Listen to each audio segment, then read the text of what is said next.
Union council number 67 chairman के उम्मीदवार मलिक सज्जाद अपनी यूनियन कौंसल में पब्लिक मीटिंग से ख़िताब कर रहे हैं।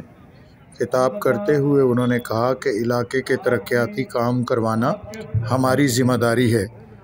इंशाअल्लाह अगर आप हमें वोट देकर कामयाब करेंगे तो इस इलाके के बुनियादी मसाइल हल करना हमारी ज़िम्मेदारी होगी। और मैं पहले भी यूनियन कौंसल का चेयरमैन रह चुका हूँ। आप मेरी कारकर्दगी के बारे में लोगों से दरियाफ़्त कर चुके हैं। यूनियन कौंसल का ये हिस्सा अभी मेरी यूनियन कौंसल में शामिल हुआ है और आप मेरी गुज़िश्ता यूनियन कौंसल G91 के लोगों से इसके बारे में पूछ सकते हैं कि मैंने जिस काम को भी शुरू किया उसे पाया तकमील तक पहुंचाया।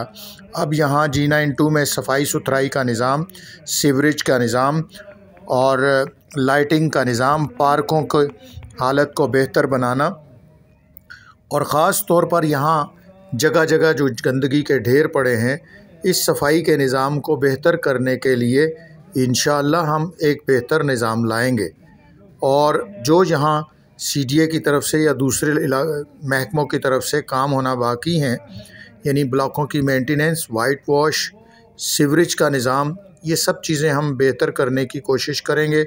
और हमारा तमाम तर तवज्जो इसी बात पर होगी कि इन चीज़ों को किस तरह बेहतर से बेहतर तरीके से सरअंजाम दिया जा सके। इंशाअल्लाह अगर आपने हमें कामयाब किया तो